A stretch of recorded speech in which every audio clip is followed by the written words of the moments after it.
one deficiency of modern evangelical Christianity is that the explanations are surface level. There's no going into the deeper meaning of this stuff. And that would make them so much more valuable. This takes me back to when I first discovered Peterson's work, and he said something to the effect of, we all live inside of stories. I was like, what a silly thing to say. But then in listening to his work, I started to realize that that word story was not, I had not sufficiently unpacked that word. At the same time, tapping into this stuff also sort of feels like seeing behind the curtain. It's like being able to understand the Matrix. So it's not a good story unless there's a moral, right? Unless there's some principle that you can extract from it and implement into your life and use. That's what makes a story a good story. The horrors of the 20th century happened, specifically Nazi Germany and Soviet Russia. His motivation was to find out why this happens and had to go all the way to the root of human nature and how we transmit information from one generation to the other. And so he found, I believe, a deep human truth.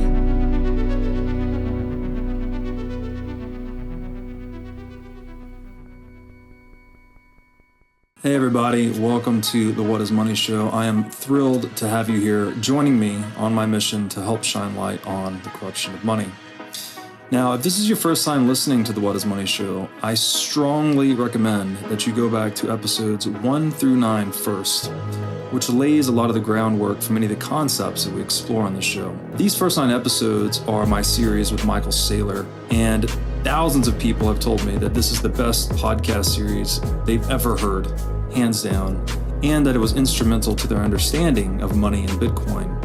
So if you're looking to start a deep dive into the nature of money, I don't think there's any place better that you can start other than episode 1 of this show.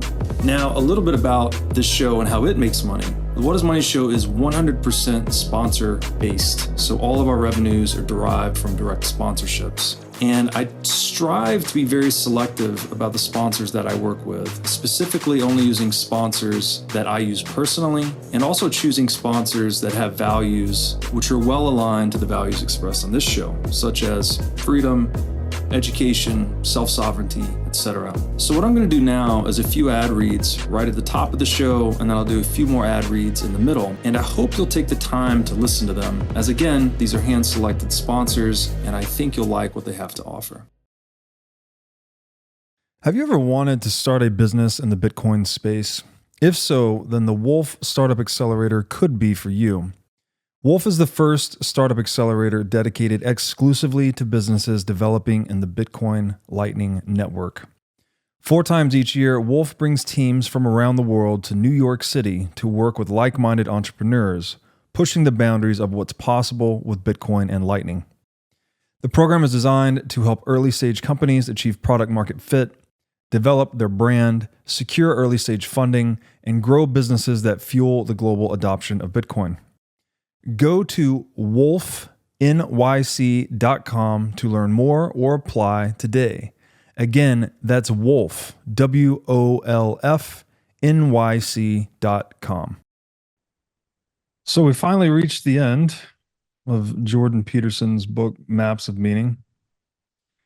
And I guess today we're going to do kind of a summation, just a review of things we have talked about, maybe the impact this book has had on us, lessons we've learned that have changed the way we act in the world or changed who we are as a result of reading a really profound work like this. And I thought it would be useful to maybe just take a big step back for a moment. We've been very in the weeds with all of this mythology and a lot of, Peterson's writing is very dense. We've read a lot of excerpts. We've covered we've traversed a ton of ground. But I just wanted to take a step back and just talk about stories, because that's really what this book is about. The nature of stories and how it relates to human psychology, how it is foundational to culture, and how the things evolve over time, right? How mythology changes, culture changes, and in tandem with individual psychology, and stories kind of mediate the whole process. Yeah, let's do it. And what this takes me back to when I first discovered Peterson's work, and he said something to the effect of, "We all live inside of stories." And I thought that was such a dumb statement the first time I heard it. I was like, what? I was like, what is this guy saying? Like, yeah, of course, everything is this chronological sequence of events that we can articulate in retrospect, right? That's what I conceived, the juvenile conception of a story, basically. I was like, what a silly thing to say. It's like, oh, we all live in gravity or something. It just didn't, I don't know, it didn't land with me. But then in listening to his work, specifically his Psychological Significance of the Bible lecture series, which is based largely on his work in Maps of Meaning and his other books, I started to realize that that word story was not, I had not sufficiently unpacked that word in my own conceptual landscape. And so where I'll start today is just trying to do some unpacking for people that may have encountered that phrase or this term before and thought something similar, right? That these are useless fairy tales. This is silly, antiquated, archaic cartoons or fairy tales. Like they just, we, again, the word myth is commonly considered to be synonymous with untruth in modern parlance. And I think this betrays the deeper reality that we have deeply misunderstood the nature of mythology in the modern age, right? The pendulum has swung so far towards empirical science in particular that we have lost touch with rationalism and mythology. So, what is a story? I would say, and I don't still, this is an ongoing process for me. I don't claim these to be the final words or definition, of course, but this is just some words I put together to try and understand it. Stories are basically an adaptive response, actually, the adaptive response that defines humanity. Aristotle said we are the rational animal, which means we are animals capable of rationality, right? The ability of formulating plans, coordinating our actions through language and other relational tools like money. But I think beneath rationality, even as we've covered, is this idea of storytelling, right? You could say that what makes man man is, well, man is the animal that can both tell and believe stories. And when you can tell stories, right, we can propagate, we take in perceptual data through our five senses. We can now convert that into conceptions with the tool of language. And then we can propagate those lessons that we've learned in one individual's life experience into the lives of others across space and across time. So one guy can, the Wright brothers, for instance, two guys, can figure out how to fly. And based on their experience of constructing that airplane, they can write it down and they can spread that idea across space to everyone in the world. And it can be passed forward in time and refined in time, such that the plane as a construct becomes better and better fit to our aims, for instance. So stories / knowledge are part and parcel with our ability to innovate, which is basically our ability to adapt to the unknown, right? To push back the horizon of the unknown. We can create more and more economic abundance through innovation, but innovation requires storytelling. And the other thing a story does, it allows us to cooperate. It allows flexible cooperation at scale. Not a big fan of Yuval Harari because he's become a World Economic Forum puppet. However, his book Sapiens is probably the best secular description of this value proposition of mythology.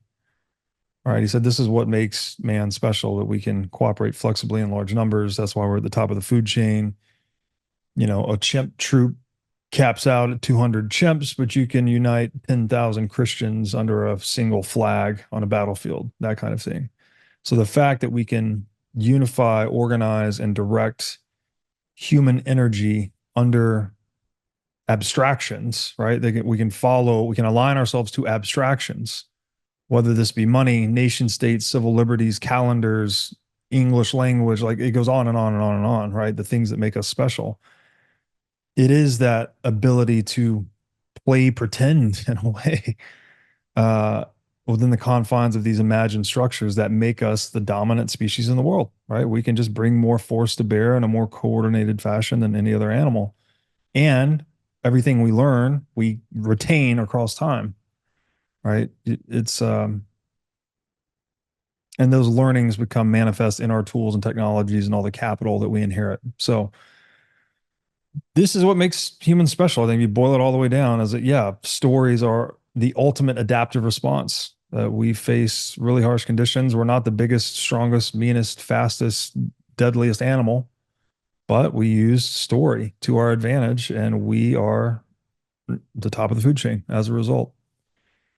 And if I look at the purpose of stories, it's something like to complexify our cognition so that we are better equipped to deal with the complexity of the world. Right? The world seems to be irreducibly complex, right? The deeper we look, the more we find, basically. But to get our brains to be able to adapt and deal with the ever greater complexity that we uncover as we look deeper, well, we need some type of mechanism, right, to train and refine our brain to deal with the realities that we encounter. And so, I think story is helpful with that. And mythology in particular is, we could say it's like archetypal story, right? That these are stories that you can't imagine a story beyond what the archetypal story is. So, for instance, we've touched a lot on the story of Christ. It's hard to imagine a situation where someone could be met with more, betrayal, vitriol, collective violence, even, but respond to it with love, compassion, dignity, right? It's almost like the Christ story maxes out that particular tale of collective violence against a single victim, an innocent victim at that. And so I think mythology serves as almost like the standard by which we measure the moral value of other stories. And we know this, like every good story, right? What do we say? Oh, well, the moral of the story is such and such. So it's not a good story unless there's a moral, right? Unless there's some principle that you can extract from it and implement into your life and use. That's what makes a story a good story. So I'm in Kauai with my daughter a couple of weeks ago, and we're splashing around in the ocean. And she's telling me some silly thing, right? She's 5.5 years old. Oh, I got this whatever toy at the steak restaurant called Steak a Kebab, and it's right down the street. I'm like, oh, that's silly, honey. I know there's not a restaurant named Steak a Kebab down the street. And I'm like, you don't have to lie. Like, it's okay. You could just tell me where you got the toy, whatever. And so she's like, well, why? Why should, And so I go into mythology, right? I I use the boy that cried wolf. I think everyone knows this story, right? Kid goes into the woods, cries wolf. The whole village comes to help him. There's no wolf. And he does it again. They come to help him. There's no wolf. Third time he does it. There is a wolf, but no one comes to help him because he's lied to them twice and the wolf eats him, right? So you disintegrate social cooperation and you destroy your own reputation, your own credibility through deceit, right? Roughly, I guess, would be the moral of that story. And so this is what I'm sharing with my daughter. I'm like, oh, you don't, no need to do that, sweetie. And here's why. Like, I couldn't sit here and read maps of meaning to her. I think that would be a bit too dense. But if I just share this story, which is very accessible, understandable, easy to recall, right? Because it's a simulation of lived experience, basically. That it's not just propositional knowing in the story. You're getting the procedural, the perspective, all these deeper levels of embodied knowing by putting yourself into the position of the character in the story rather than someone, reading to you some complex psychological literature. And perhaps too,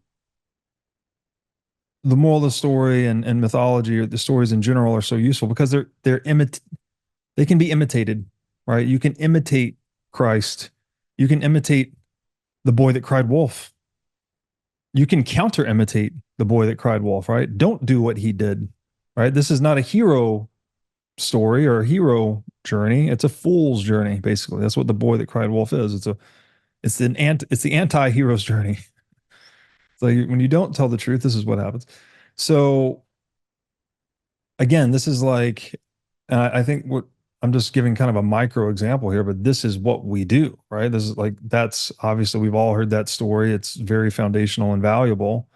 But how many other stories have you heard where there's a lot of complexity, a lot of moral ambiguity? I think this typically makes really good film and literature, actually.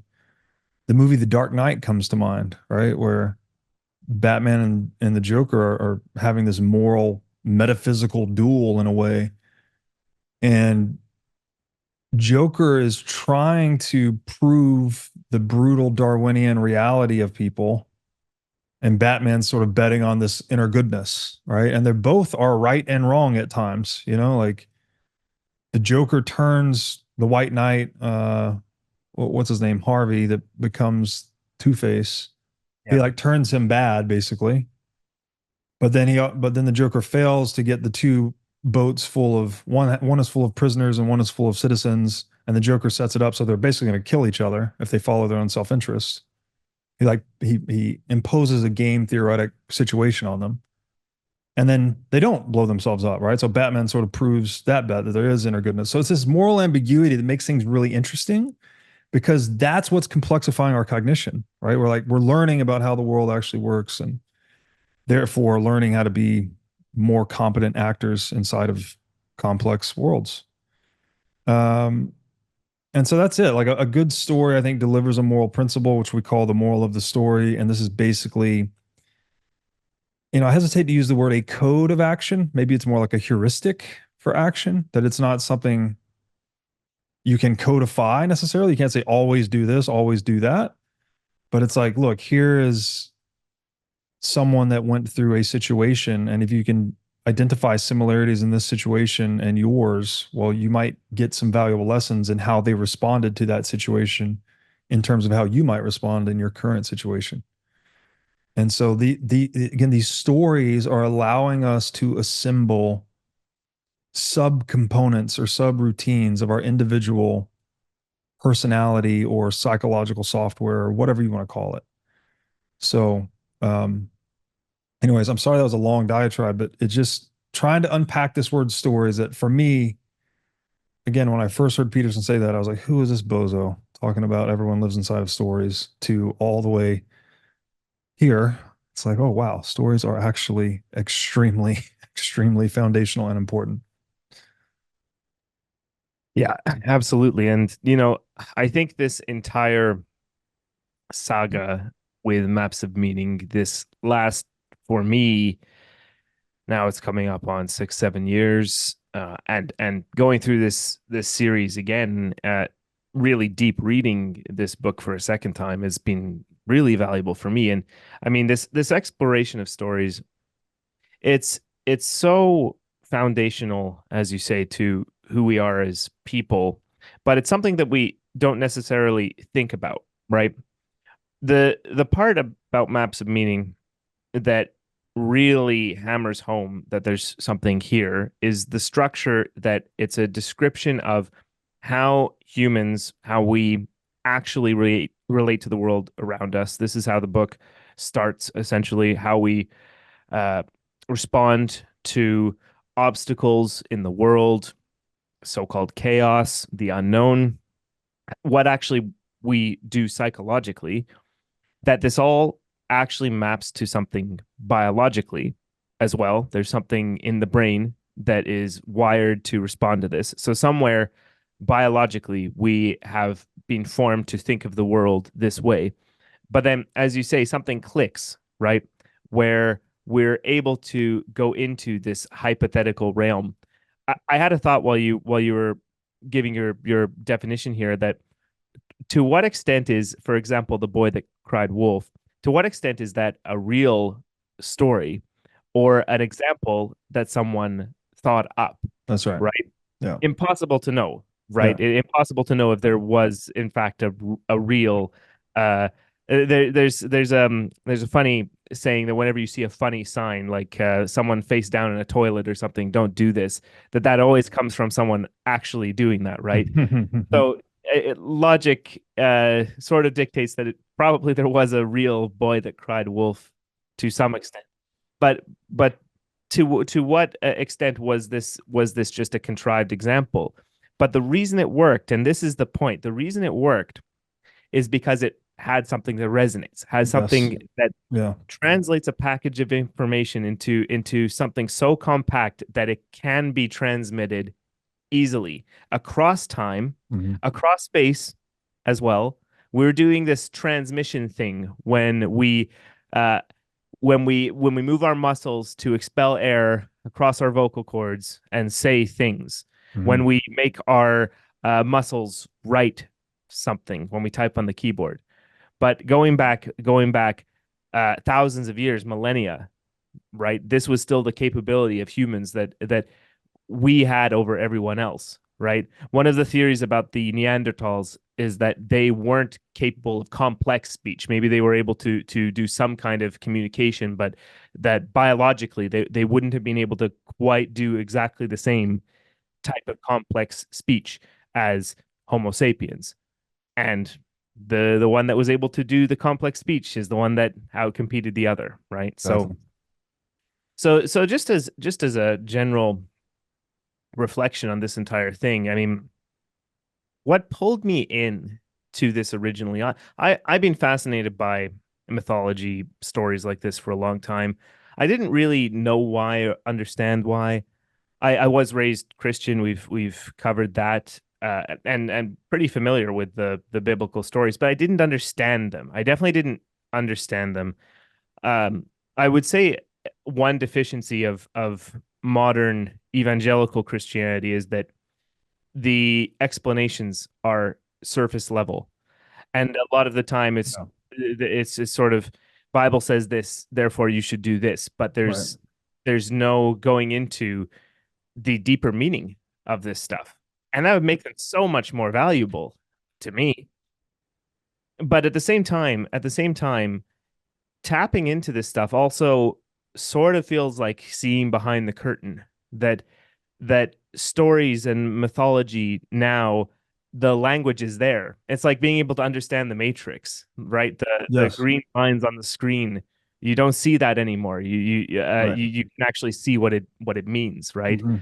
And so I don't mean to say that in kind of a way of that I've got some special extra knowledge or anything here. I don't know anything, but I do see these stories, Yes.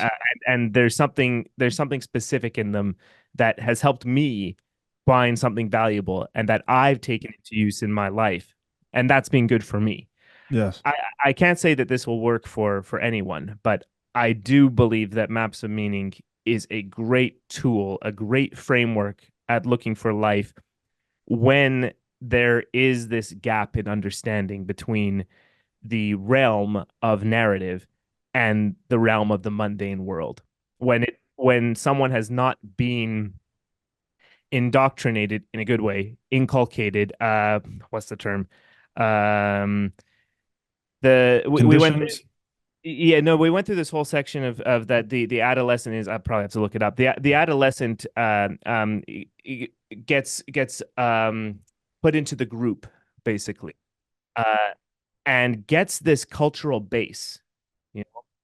And I suspect that this is one of the ways that the last two, three generations of especially men, and I can speak from that, from my experience and that Yeah. of the peers that I know. I'm sure women have their own struggles. I just don't understand them quite as well. These are rites of passage you're talking about. Exactly. Yeah. Rites of passage. And Yeah. I think that's lost. Yeah. I think there's a gap between understanding this world of narrative and the value that that brings and what we go through nowadays in upbringing and in enrollment into culture, so to say. So maps of meaning to me has been where that gap was filled, that I was able to find the wisdom that I had been lacking in my childhood and my upbringing. What's that So saying? When the student's ready, the teacher appears, right? And it is heartening, I think, that because there are many people out there that may, either don't have a father figure or didn't have the rite of passage, didn't have the right cultural context for a healthy upbringing. It is heartening to me to know that you can sort of self direct in a way, right? You can self serve in a way to fill those gaps. Maybe not perfectly or entirely, but you can go to these texts and you can find lessons and you can find patterns of life, right? That you can adopt, you can imitate, you can implement into your own life.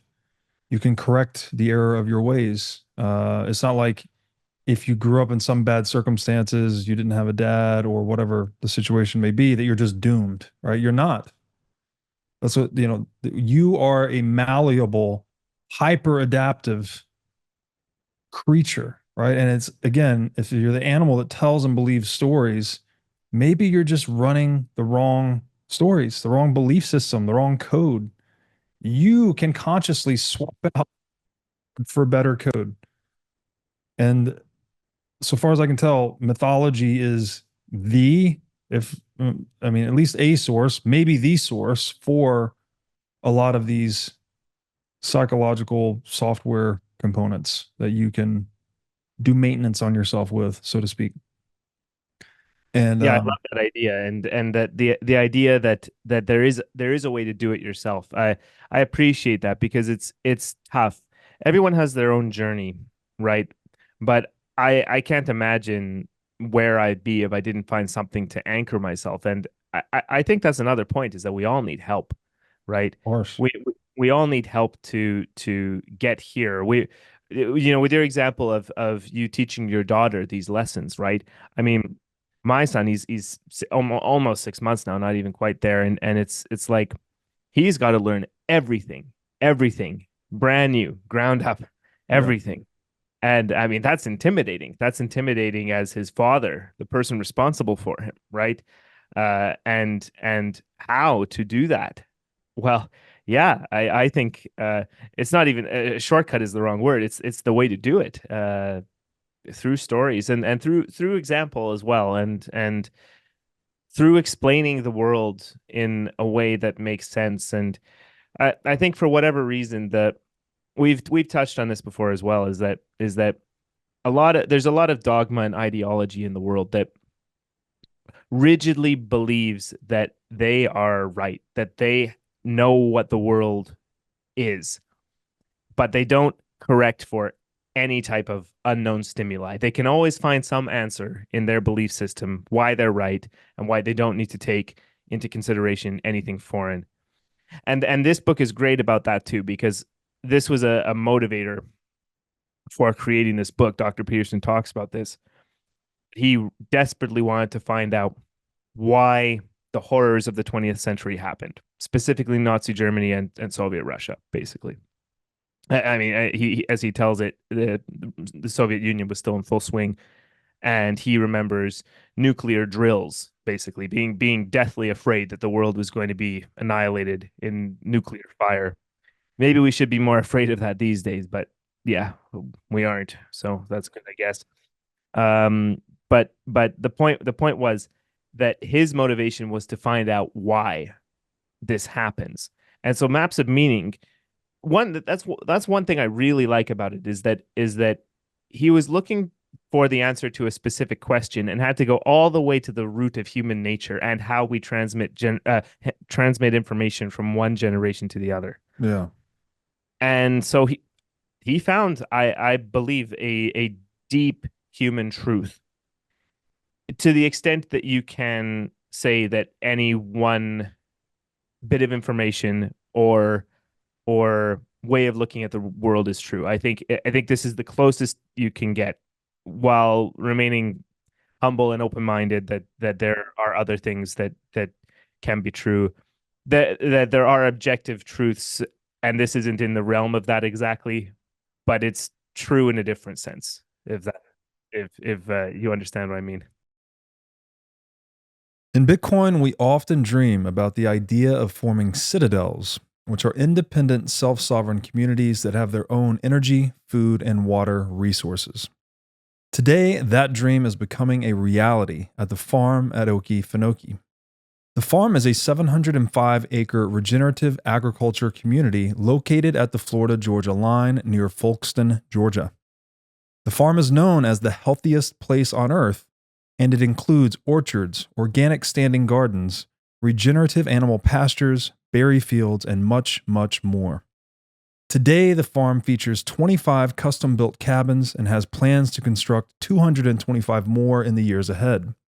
The farm has its own food, energy, and water sources and is completely off-grid. So if you're looking to join a Citadel community comprised of sovereign individuals, then go to okefarm.com today to learn more about membership.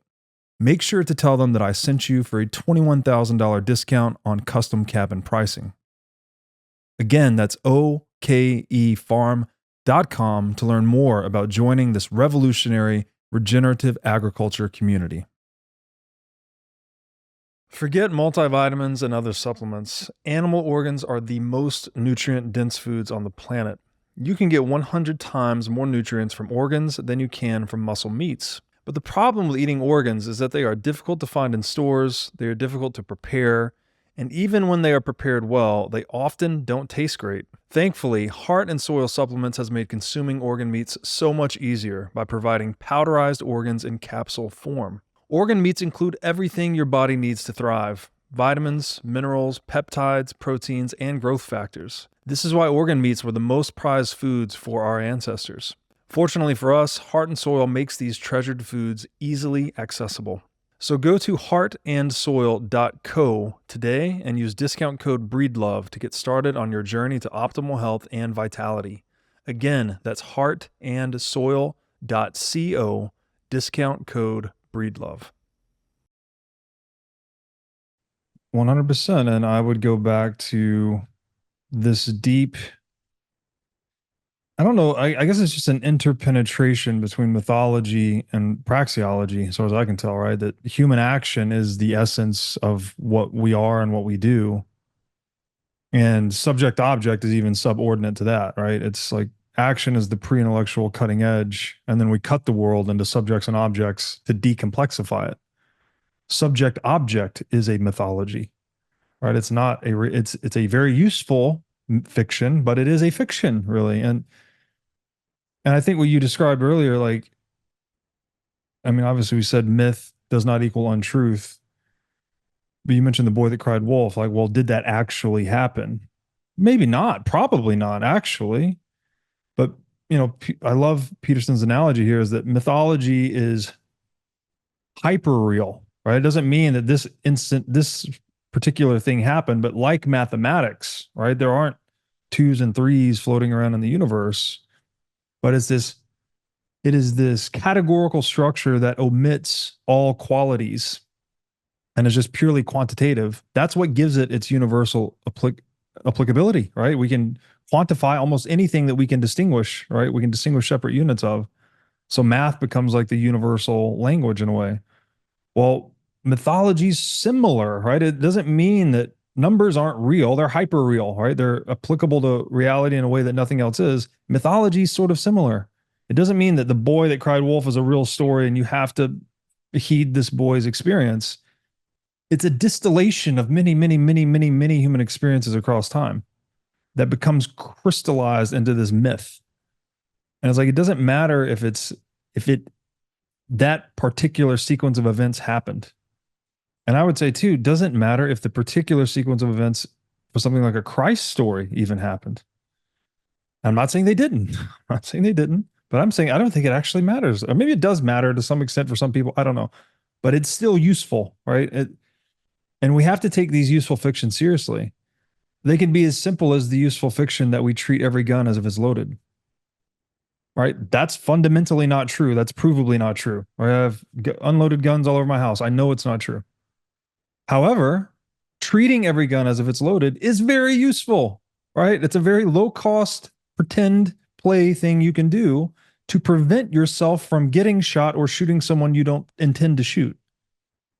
Right? That's a micro mythology. That's very, very useful. It's not real, but it's hyper useful. Yeah, you don't necessarily believe, and you understand as well that it's literally not true in Right. every case that the Right. gun is, but you act as if it is. Yes. Yeah, apparently this was part of a debate with Sam Harris, basically on the nature of truth. That I think the example there was, and I say apparently because I'd listened to this a long time ago, but Knut brought this up to me in conversation. That the example was something like people who treated porcupines as if they could shoot their quills, as they were more careful around porcupines, they might have had a more an evolutionary advantage, just in terms of their caution or their behavior, Right. than someone who didn't. And therefore, can porcupines shoot their quills? Well, no, but if you believe they do and you act as if they do, and that changes your behavior Right. in a good way, then it's true in a different way. Yes. And I subscribe to that. Yes. I get that there can be a view that is literally not true, therefore it's objectively not true. Right. There's another layer. And this whole thing kind of ties together that maybe one of the things we've been playing with here, because there's been so many parallels to praxeology, so many parallels to Bitcoin with maps of meaning, that maybe this stuff is sort of another layer on top of praxeology, that you can have this sort of these provable axioms within praxeology that are really objective when you get down to it. And the whole concept of human action about felt uneasiness and getting rid of felt uneasiness, and that's what drives an action. But then maybe there's that other layer. There's another layer on top of that influences the decision making, right? And this is sort of a different software layer. It's software that we can change out to relate to your metaphor from before. That the way of looking at the world is a way of influencing the human actions, and it's like a meta layer on top of the really descriptive way of looking at things that praxeology has. Not calling it unuseful. I just more mean I don't think this is saying exactly the same stuff, despite the parallels. What we talk about in maps of meaning is coming at things from a different angle, and I think is also saying slightly different lessons that are also applicable. So read both is my takeaway there. Yeah, no, it's an excellent point, and I think it goes back to your earlier point too, where you're saying that modern religion, it's kind of lost its philosophical value in the eyes of most people because it doesn't answer that question, why? It's just like, God said this and you just better do that or you'll go to hell. And people that are like actually intellectually curious are like, well, what is this? What do you mean? Why? Where do these stories come from? Like, what is this literal? Is it figurative? Is it somewhere in between?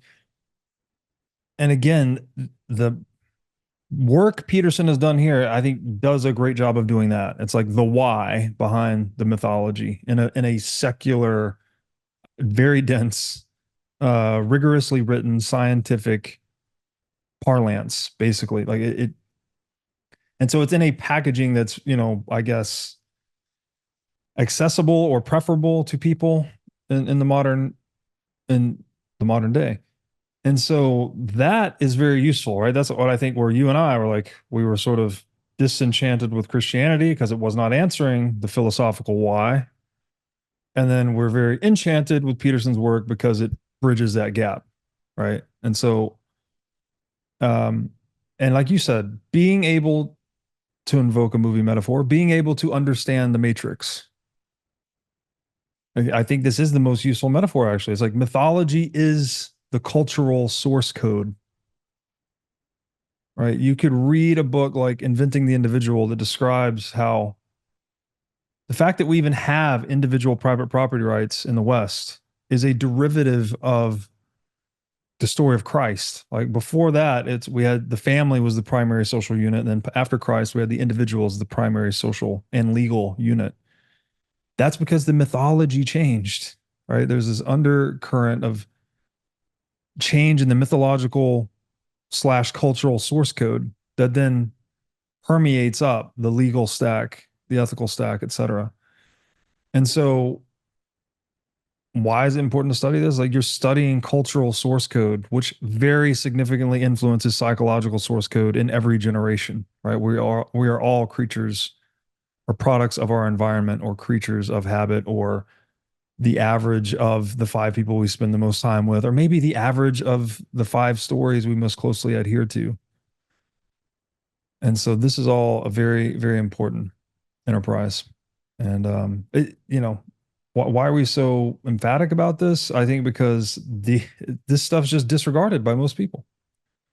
It's just disregarded, right? Unless you're a theologian or you're a very devout religious person. But then even those individuals are often accepting it on, I think, what you and I would call something like a blind faith, right? They're just saying like, oh, just because Jesus loves me, that's why I'm a Christian. Not that there's anything wrong with that. If that suits you and maybe you're actually smarter than us because you get it more intuitively. Bell curve meme. Yeah, but a lot of people, exactly, bell curve meme. A lot of people, or I don't know, some people needed this. I needed this to bridge back to Christianity and to mythology more broadly. Otherwise, I was blind to it. I just didn't see it. I was just, that's silly, silly stuff. So No, I'm totally with you. And my appreciation for Christianity, I've said this before that even with my original look at maps of meaning and the associated lectures, my appreciation for Christianity and the Christian stories grew so much. This series that we just did has done that even more so, especially deep diving into the later parts that are very much about the Christ story.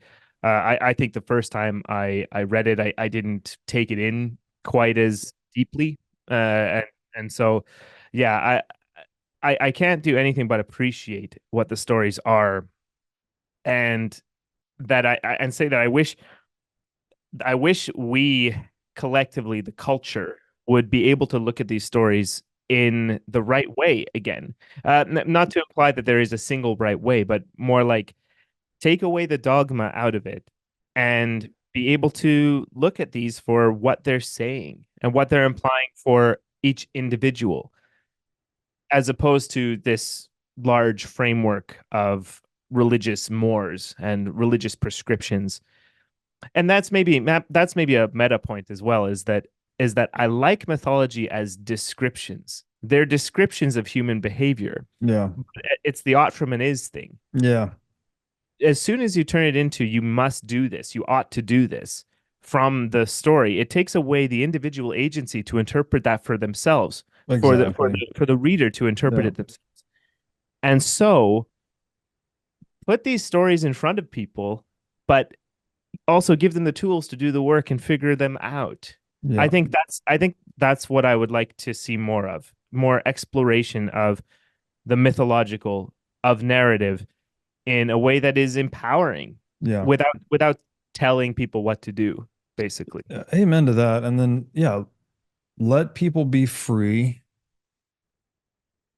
And I think the vast majority, well, I mean, you could sort of see this in the rise of Christianity, right? A social consensus will be established, right? There are explicit prescriptions in the Bible, for instance, right? Thou shalt not kill, thou shalt not steal. Um, but letting people, I guess, accept that consensually, right? You need to come to it. Otherwise, if it's imposed upon you that the integrity of your adherence to that is much more fragile if it's imposed, right? This is why a lot of kids that are raised very strict Christian tend to rebel, right? Once they get free or go to college or high school or whatever the thing may be.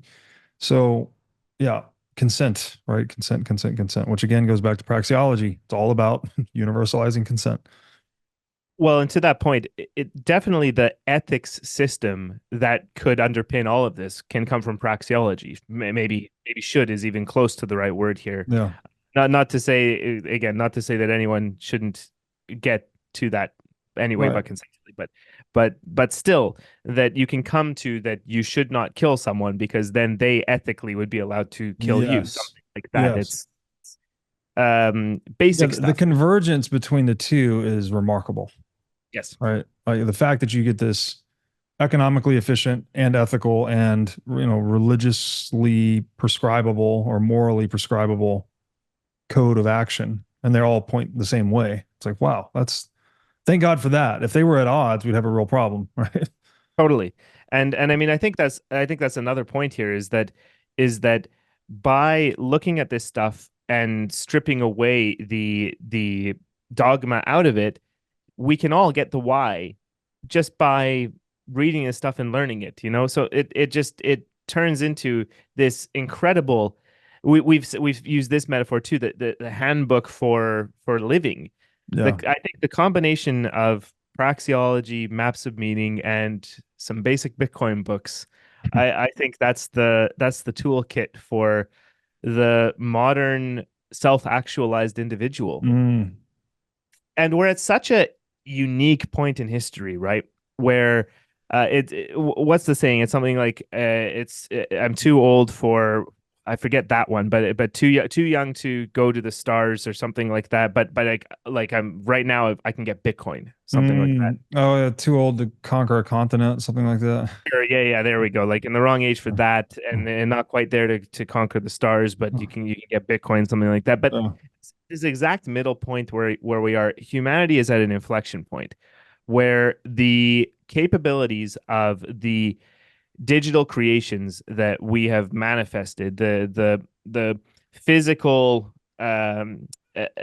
systems that create the realm of the internet and Bitcoin and make all of this stuff possible, we're at a point where information travels so fast. It's like sort of what Lynn Alden says in Broken Money, a little bit about that money has finally caught up to the speed of information. Like we've yeah, had a gap at the speed of information yeah, since the telegraph was created, yeah, basically.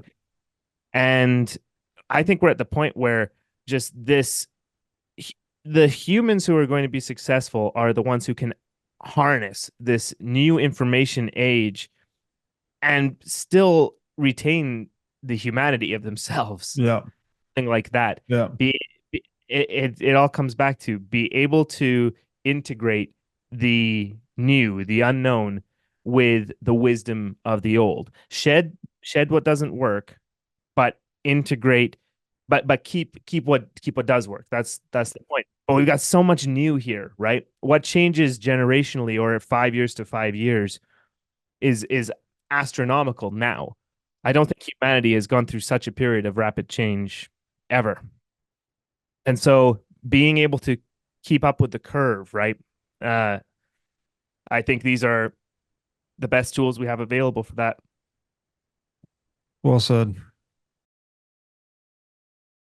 I'd like to thank my friends at Swan Bitcoin for their long-standing support of the What is Money show. Swan's mission is to help millions of people get into Bitcoin, so they built the best solution to set up recurring Bitcoin buys and automatic withdrawals into cold storage. With the Swan app, it takes just 2 minutes to sign up and start buying Bitcoin. If you're a new customer, you get $10 in free Bitcoin for signing up, and the first $10,000 of Bitcoin you buy incurs 0 fees. If you're an existing Swan customer, then the next $10,000 of Bitcoin you buy now incurs 0 fees. So if you love to recommend Bitcoin to friends and family, then Swan is the best place to start. So go to swanbitcoin.com/breedlove to get started today. Again, that's swanbitcoin.com/breedlove. Are you sick of being robbed by politicians through inflation and endless money printing? If so, you need to be at Bitcoin 2024 in Nashville, Tennessee on July 25th through 27th. As the largest Bitcoin and Fintech conference in the world, Bitcoin 2024 stands as a beacon of monetary freedom, a glimmer of hope amongst a darkening macroeconomic backdrop. Top speakers, companies, and thought leaders from across the industry will convene in Nashville to look ahead to the next year and beyond. I will be there, and Bitcoin conferences like this have become my favorite place to socialize since becoming a Bitcoiner. Ticket prices will increase soon. Get your tickets now and secure your spot at this game-changing event. So go to b.tc/conference and use discount code BREEDLOVE to sign up for the Bitcoin 2024 conference. Again, that's b.tc/conference, discount code BREEDLOVE. So I guess kind of working our way towards a conclusion here. I'll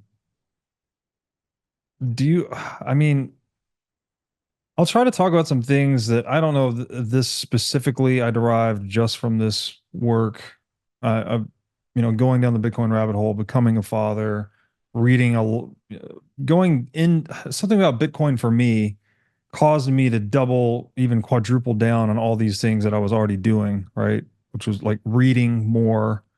And I didn't used to write pre-Bitcoin. So actually Bitcoin sort of inspired me to start writing.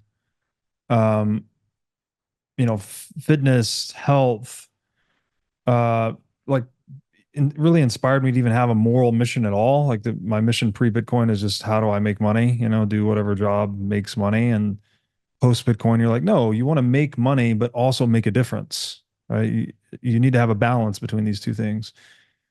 And so I'm going to talk about a few of the things that either maps of meaning or my other life experiences at that time, going down the Bitcoin rabbit hole, sort of inspired in me. And then I would love to hear, what you got out of this series or similar, right? And I can just really focus this. I'll try to keep it kind of short. Just the principles that constitute Bitcoin. Radical truth. I'm not saying this is an exhaustive list, but there's just a few that come to mind.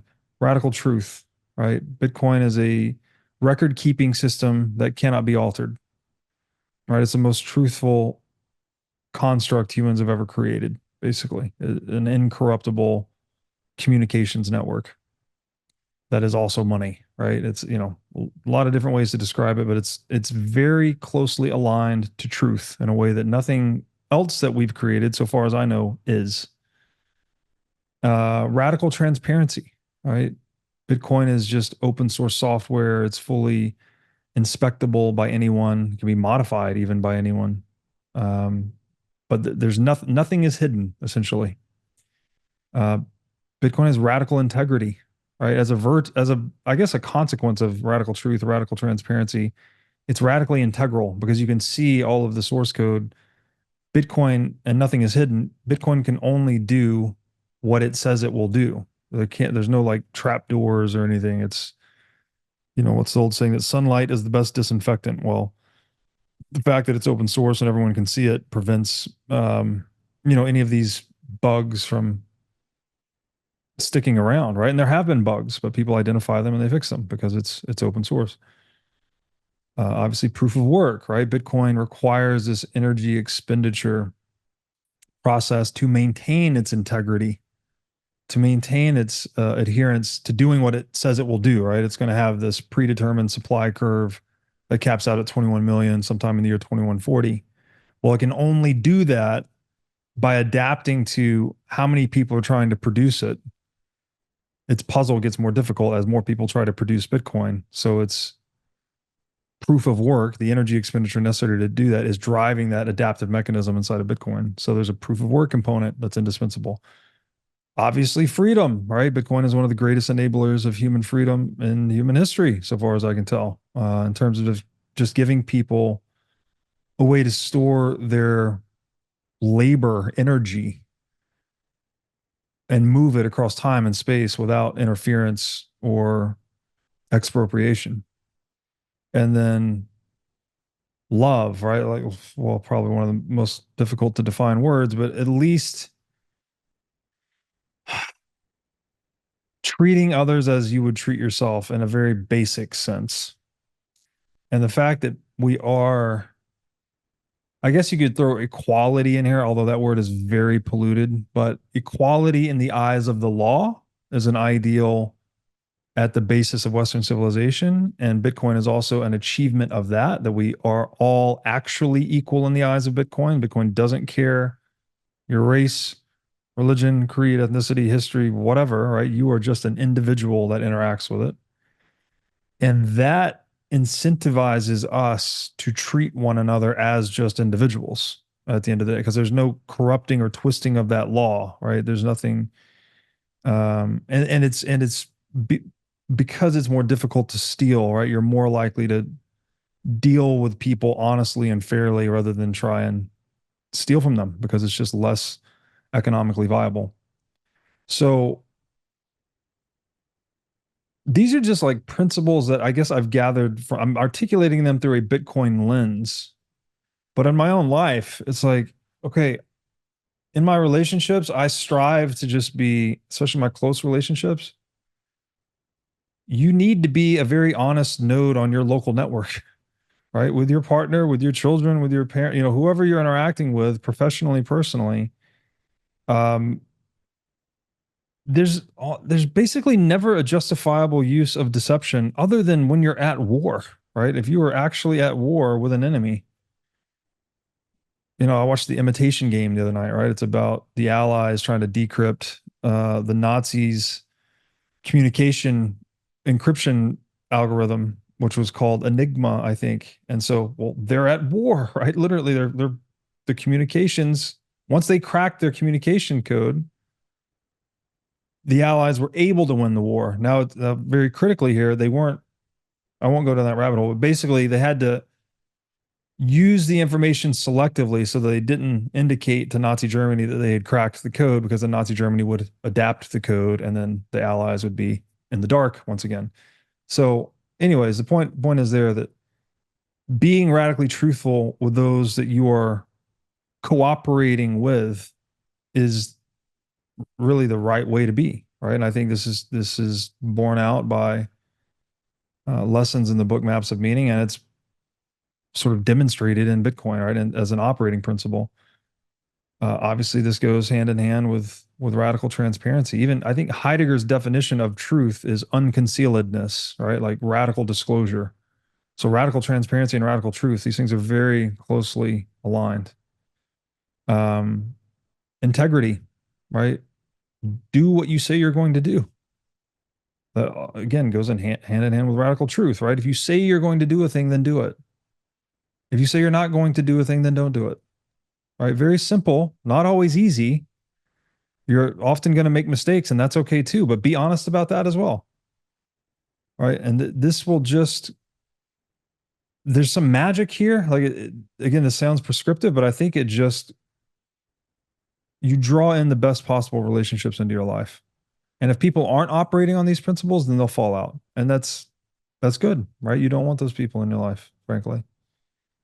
Proof of work, right? You've got to be, you got to walk the walk, so to speak. It's not enough to talk the talk. You got to walk the walk, right? A framework for action, right? Schedules, discipline, managing yourself, setting goals, measuring performance to those goals, whatever that means for you. I don't want to be super prescriptive about it, but it's not enough to just philosophize and espouse. Like, you have to actually do the work, and you have to learn to love the work. So hopefully you can find something that you love to do for work, for a living, right? If you're stuck in some kind of soul-sucking job, and what Steve Jobs said something was like, if you get up in the morning and you look in the mirror and you hate what you have to do that day, if that happens enough times in a row, then you got to do something about it, right? We all have to face days that we might not want to face sometimes. Of course, that's just life, right? You got to do a thing, whatever. But if that's your daily life every day, you should really like have a conversation with yourself, maybe your partner and your family, and figure out like what the right change to make is. Because if your soul is getting sucked out because and you're justifying that because it's a high paying job or whatever the justification is, it's not going to end well. It's not going to end well. Right? Money, Christ said something like that, right? Why would a man sell his profit the whole world? How does the saying go?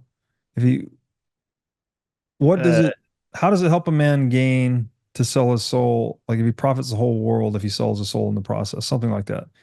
If Newt you, like to say, don't sell the gold, don't kill the golden goose for a Kinder egg.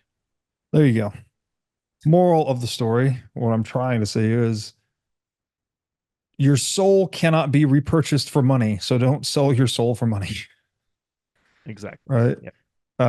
That means just try to find something you love to do. And again, it's not a perfect world. I know this is not achievable for everyone, but there are steps you can take out of something that you don't like doing and towards things that you do like doing, especially with the internet. Like there are abundant options available. Freedom, right? For me, this is very simple for me. It's like just respect individual life, respect individual liberty, respect individual property. Seems pretty straightforward. And then love, man. Love is the oxygen for us creatures. There's been points in my life where I thought I didn't need it. The hyper rational part of me is like, I don't need it. I'll just, stay single and I can, have intimacy when I need it, but I don't need love. I don't need to be in love. I don't need the complication of having someone else live with me or be married or any of that. But I don't know. I think millions of years of human pair bonding say differently. I mean, and maybe it's not true for everyone, but by and large, we are pair bonding creatures. So figure that part out. And then if you're going to have children, be married, right? Marriage is the proper container for children. Not that men always have the final say so in this particular domain, but do everything you can to create proper conditions to build the proverbial nest before you bring children into the world. These are all things that serve love, in my estimation. So those are just some things I guess, learned from this book and from the time um, when I was reading this book. And I would love to hear, Luke, what you've got out of this book.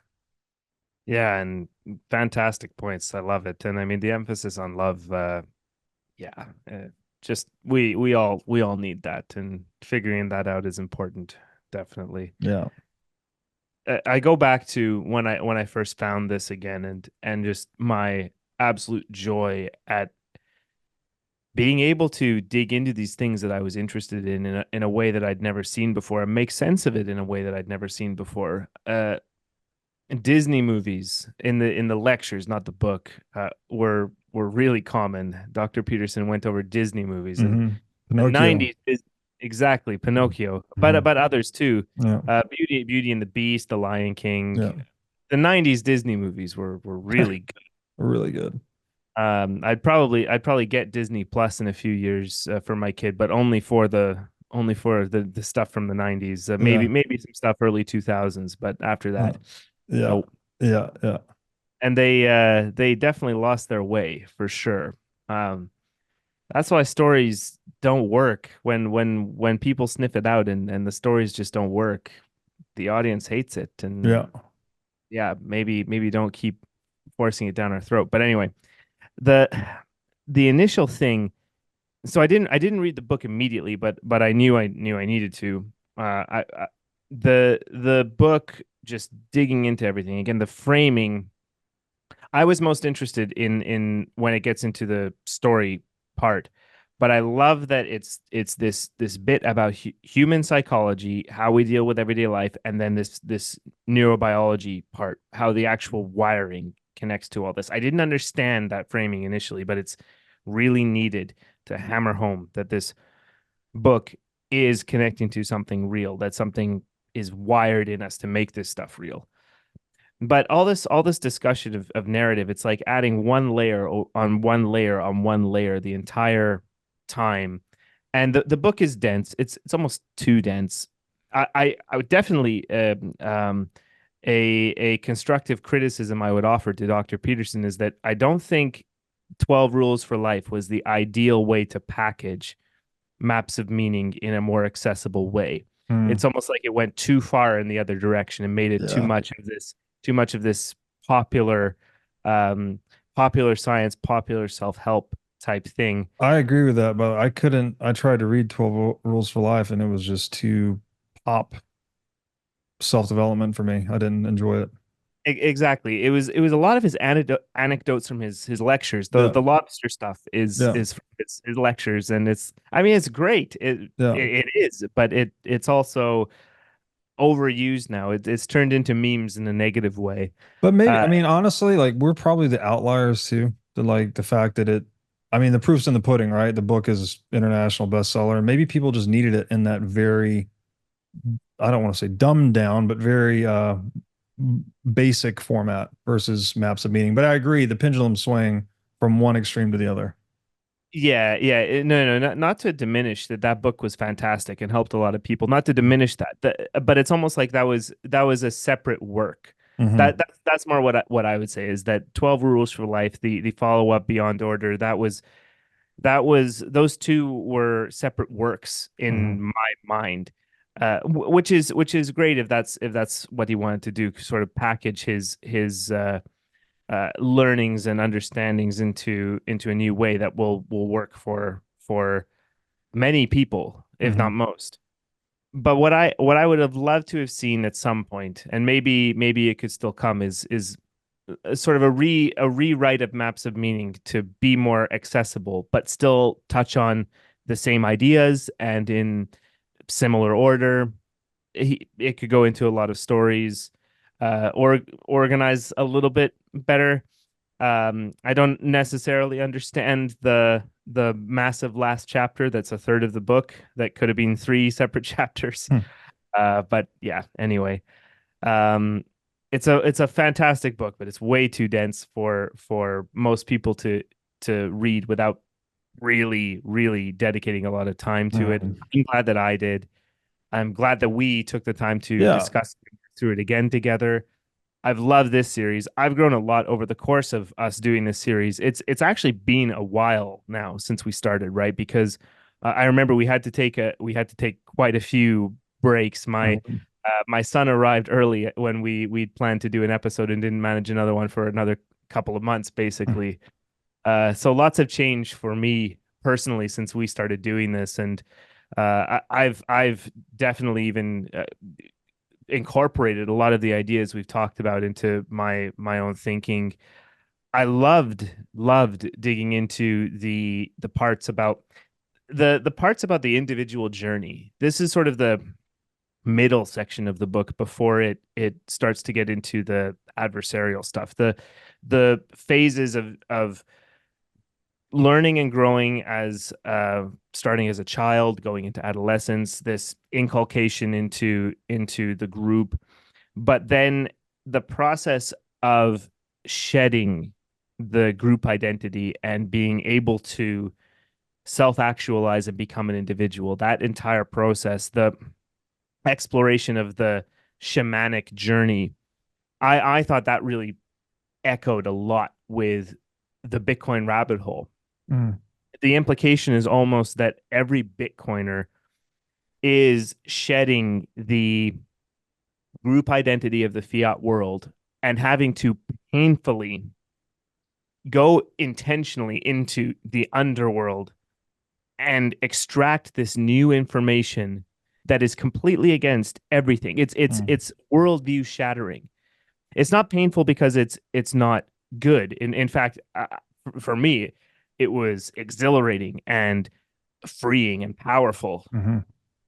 empowering to find out all of this amazing new stuff about Bitcoin and what this means for the world and understanding the world in a different way. But it's also painful in the sense of having to acknowledge that the way I thought about the world my whole life was a lie.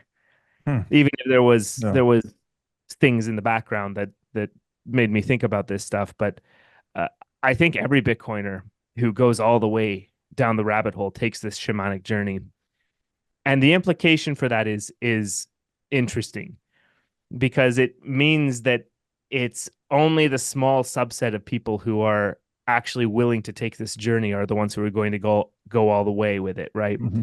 And the implication for Bitcoin there is maybe on the one hand it's a little pessimistic in that only really the few, the remnant, as Svetsky likes to say, or whatever, is going to actually get Bitcoin all the way, is going to go through the painful process of figuring it out, go through the journey.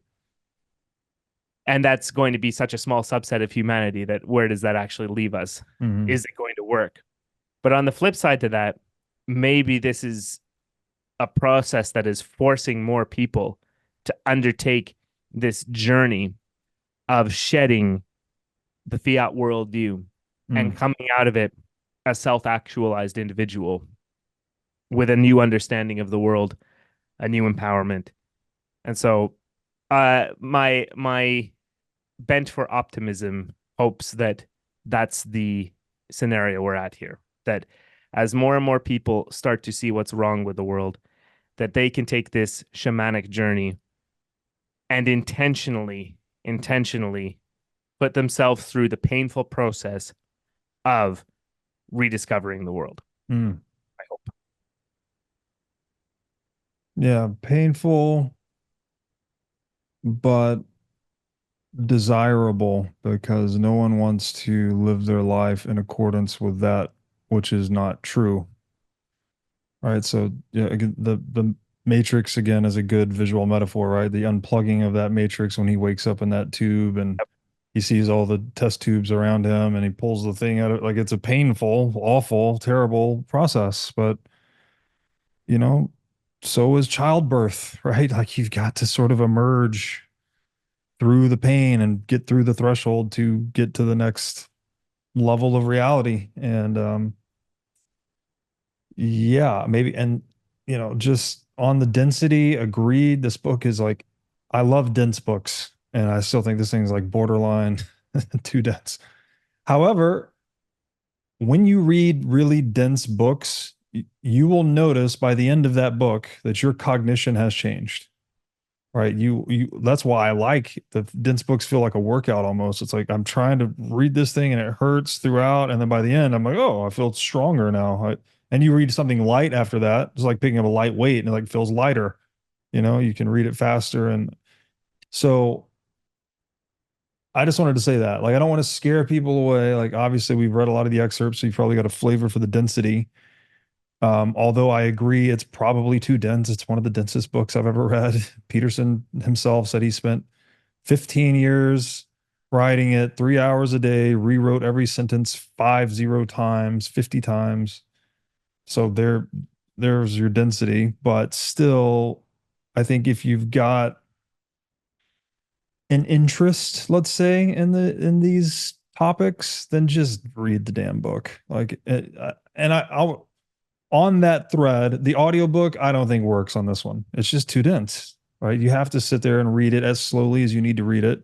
And maybe you don't read all of it, right? Just read parts of it. So, um, unless you have anything else, I'm just going to read the last page of the book. I thought that was a fitting close to this series. Yeah, I mean the last thing I'd say is just to echo what you've said. I've gotten immense value from this book, more than the asking price, which I think the book was going for a fair amount of money a few years ago. I think it's been reprinted. It's no longer a textbook; it's an actual book, but worth the ticket price, I'll say. But it's a lot of work, and um, I'll say it again. I've loved doing this series with you, and that I hope that anyone who listens to this watches it. And you want to know more, yeah, check it out. Dr. Peterson's lectures as well are fantastic. Maybe also a little bit more accessible. But I hope that the intersection of this way of looking at the world, this lens of finding meaning in archetypal narrative, that it can slot in somewhere with the praxeology and with the practical improvement of the world that is Bitcoin, and that those who are up to the journey take it up and have fun because it's been a blast. To conclude, I will read the end. This is the last page of the book, Maps of Meaning. It's page 483 in my PDF version. Peterson writes, "The wisdom of the group can serve as the force that mediates between the dependency of childhood and the responsibility of the adult. Under such circumstances, the past serves the present. A society predicated upon belief in the paramount divinity of the individual allows personal interest to flourish and to serve as the power that opposes the tyranny of culture and the terror of nature. The denial of meaning, by contrast, ensures absolute identification with the group, or intrapsychic degeneration and decadence. The denial of meaning makes the absolutist or degenerate individual desperate and weak when the great maternal sea of chaos threatens. This desperation and weakness makes him hate life and to work for its devastation. In him, as well as in those around him, the lie is the central act in this drama of corruption." And now Peterson quotes an excerpt from, I think, the Bible. "These are the secret sayings which the living Jesus spoke and which Didymus Judas Thomas wrote down." So this is from the Gospel of Thomas. "And he said, whoever finds the interpretation of these sayings will not experience death. Jesus said, let him who seeks continue seeking until he finds. When he becomes troubled, he will be astonished and he will rule over the all. Jesus said, if those who lead you say to you, see, the kingdom is in the sky, then the birds of the sky will precede you. If they say to you, it is in the sea, then the fish will precede you. Rather, the kingdom is inside of you, and it is outside of you. When you come to know yourselves, then you will become known, and you will realize that it is you who are the sons of the living Father. But if you will not know yourselves, you dwell in poverty, and it is you who are that poverty. Jesus said, the man old in days will not hesitate to ask a small child 7 days old about the place of life, and he will live.